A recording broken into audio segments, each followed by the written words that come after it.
original guys. This is the 11th running of the revived classic car version of the PanAmericana to a Mexican enthusiast, Eduardo Leon, and Pedro Davia restarted the event in 1988. It's for cars built before 1955. They can be modified as the originals were. And this year, cars built before 1963 have also been allowed in, but they must be standard machines. Well, the history of the race back in 1950, to increase interest in the country, the Mexican government created this road race to inaugurate a new tarmac road. Well, in fact, it wasn't all tarmacs, but a new road that crossed the country. 3,500 kilometers with a large number of fatal accidents. It ran until 1955 when the carnage had to be stopped. Practice in the Carrera, quite often like the race, and drivers often using full race pace on open roads. Don't forget, these are not closed roads, sometimes quite a lot too much. We saw the car there of Antonio Garcia.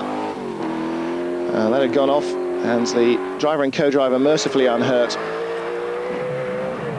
This year's event started in Chiapas. It should have started in Chiapas, but for safety reasons, in fact, started in Veracruz. And this is the 1997 winners, Pierre de Thoisy and Philippe Lemoine. And they have a 1-minute lead after the second day. This is triple PanAmericana winner, Carlos ANAYA. And this is the first time he's had this 63 Corvette Stingray out. And you can see in the wet conditions, just imagine what this big block 7.2-litre Corvette Stingray is like in the rain. Oh dear, hardly bears thinking about. Another Corvette. This is a very early version though. Obvious rollover protection here for Luigi Unikel. He was third after the first 2 days, and the Alfa Giulietta of Tony Rotonde 3 hours behind. Jean-Pierre Gontier here saying we broke the transmission, so that's a bit of bad luck. The assistance truck was right behind us, so that was a bit of good luck. We repaired the gearbox on the highway, and it took us 3 hours, but we managed to get back into the event, so hopefully we'll have tonight to sort the car out.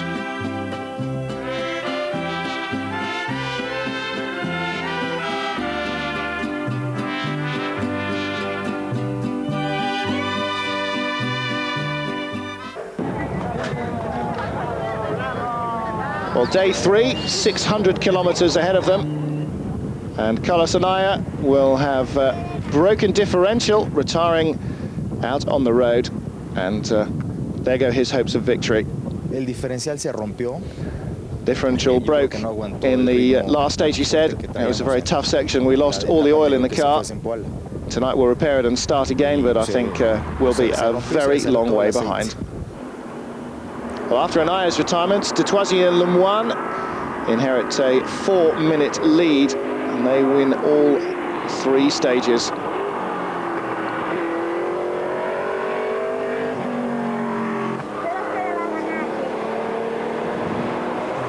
The number 203 Chevy Corvette, Unikel, taking 2nd place.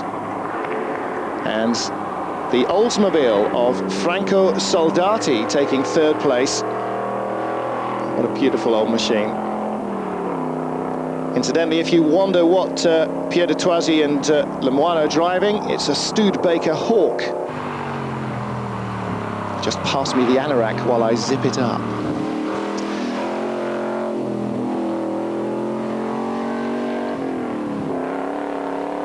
Well, Franco Soldati, one of many people in the older 50s machinery, which of course were current on this event. Francois Gini and his co-driver, Philippe Lepietre, hoping to finish in the top 10 in their Alfa, their 14th at this stage.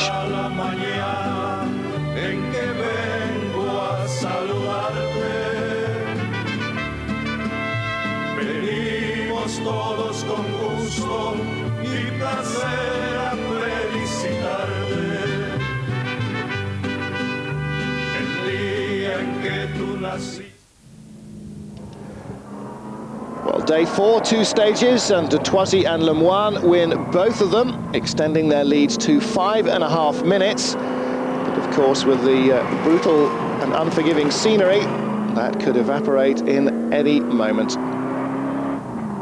The moment though, the Studebaker looking good, sounding good, and clearly going well.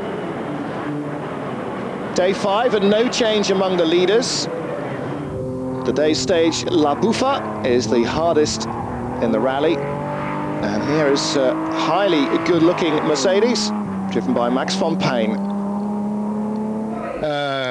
See, we know that, like all the cars that come out of the Mercedes Museum in Stuttgart, this car is a dream to drive, superbly built and very fast. And he said, we've had such fun today.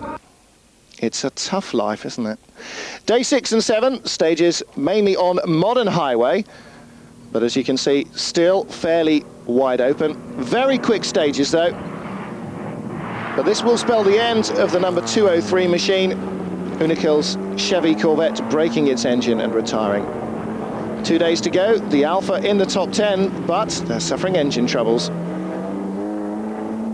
So we're very disappointed because we've had mechanical problems. We had got into the top 10, now we've dropped down to 18th again though. We've had to change the head gasket.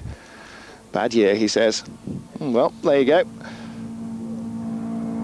The Finn in his Volvo has lived in Mexico for 10 years, and despite difficulties this year, Veo Sepa says we'll be back with 2 cars next year. We were 30 seconds behind 5th place, and we're 2nd overall in the tourism production and 4th in the overall classification. Now, well, after the retirement of the 1956 Corvette, Unical's number 203 machine, the Aragons in at number 27, Jean Aragon and Jean Aragon Jr. in their Ford move up into 3rd place, and they win the Turismo production category. The family Soldati in number 100, their Oldsmobile, finish in 2nd place, 10 minutes behind the winners. But it is a victory pour la belle France. Pierre de Thoisy and Philippe Lemoine winning in their Studebaker Hawk. We'd like to win this 3 times like ANAYA has, but we'll have to change our car. He says it's not good for French to win in a Studebaker. We'll have to try and win with a European car, and he says maybe even a French one. Car next year, it'll be a Facel Vega 500. Oh my lord.